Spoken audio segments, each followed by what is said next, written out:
love you take is equal to the love you make.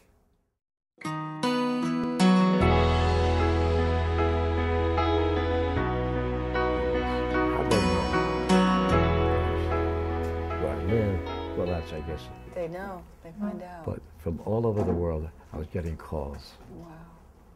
Why? They couldn't get Ringo, who was in, what's the gambling casino? Monaco? They couldn't get John. He was no longer there. Here. Right. They couldn't get Paul. Couldn't get Paul. Who was doing something in Venice, I later learned. Okay. Everybody was somewhere. And George? And George, I don't know what happened there. But so they're calling me. They're calling you, the only one. Amazing. Here in New York. So here's this great bunch of calls waiting. And I'm doing a lecture the next morning at Hunter. It was a music class that I was going to speak to. Oh, my gosh. As I'm getting ready to leave the house, the doorman downstairs calls me and says, Sid, there's a camera crew waiting for you downstairs. Can I send them up? I said, John, no. Yeah. Don't send them up. I go downstairs, and I recognize one of the guys from Eyewitness News. I says, look, I'm sorry. There are madmen loose. I have a lot of children upstairs. I don't want people to know where I live. Right. That's what I said. Right. However, I have a lecture to do about 10 blocks from me at Hunter College. If you drive me over, and you were going to the lecture. Wait, I'll ask the teacher. Listen to this. Yeah. If you can interview me for 5 minutes, and I'll gladly do it. Now. I have to wait though. I'm sorry, you're The teacher says, Mr. Bernstein. Come on, it's okay. It's all right. Do you mind waiting about 5 minutes? Do you mind speaking in a larger room?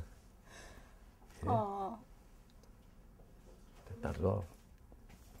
See, I don't know the word N-O. I never can pronounce I'm the same way. I can never pronounce that word. I don't know the word exists. Yeah. I'm married to the word yes. I love that. So,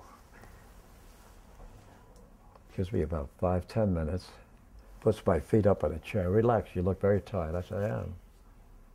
It's been a tough morning. He says, we're ready for you. Oh, it was his little office. He knocks on the glass. I open the door for him to his office. He says, we're ready for you, Mr. Bernstein. I go in. There's a room full of press. Wow. Reporters. Radio. Every newspaper.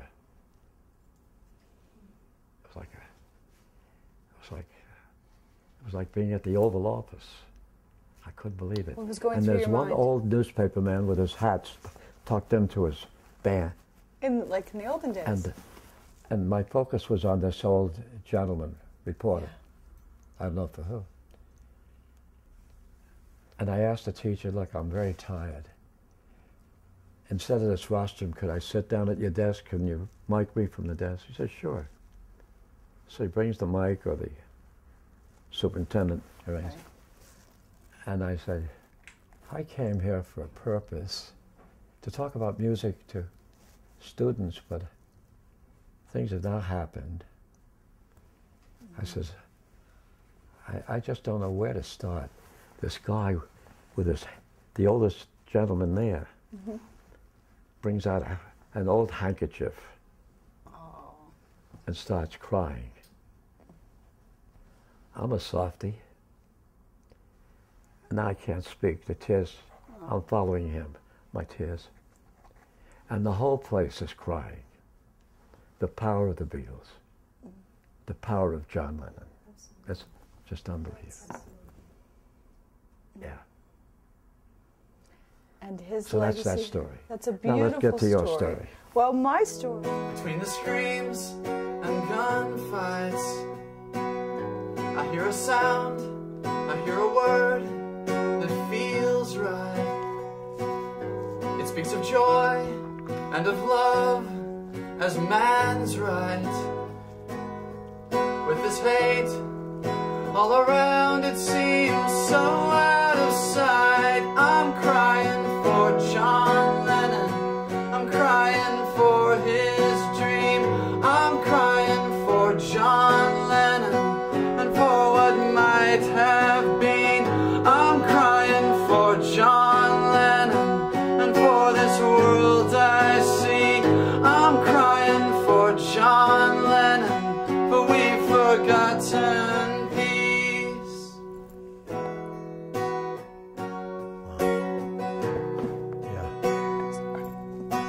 We tried, we say we tried, in vain it seems. Oh, tell me why are we surprised at the state of things? When it's time to do it, we just shut out the light. I'm crying for John Lennon, I'm crying for his dream. I'm crying for John Lennon and for what should have been. I'm crying for John Lennon and for this world I see. I'm crying for John Lennon, for we've forgotten peace. How are we gonna see the way out when it seems that we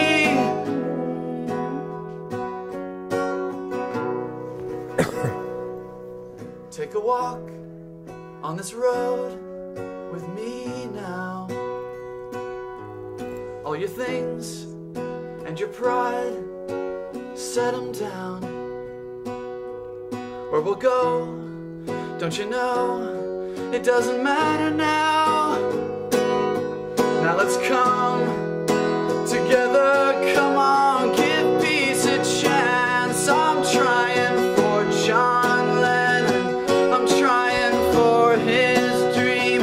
I'm trying for John Lennon and for what should have been.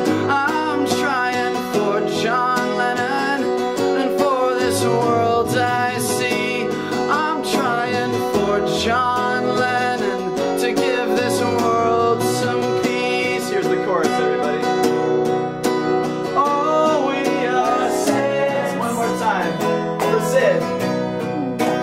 All we are saying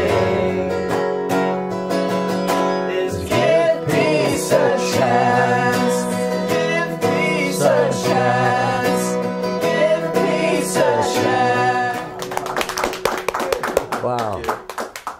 Thanks so much. It's such a pleasure to play for Thank you so Sid. much. It's such an honor. And I You wrote that, huh? I did, yeah. Most experience.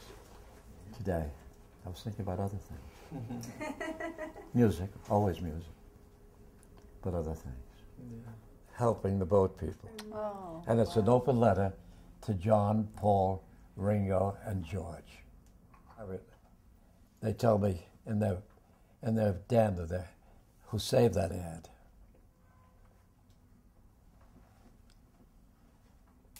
John Lennon, who had been away from music for a while, had just come back to do his last, to do his last album.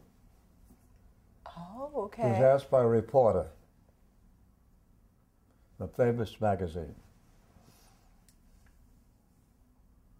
John, what do you think of Sid Bernstein's ad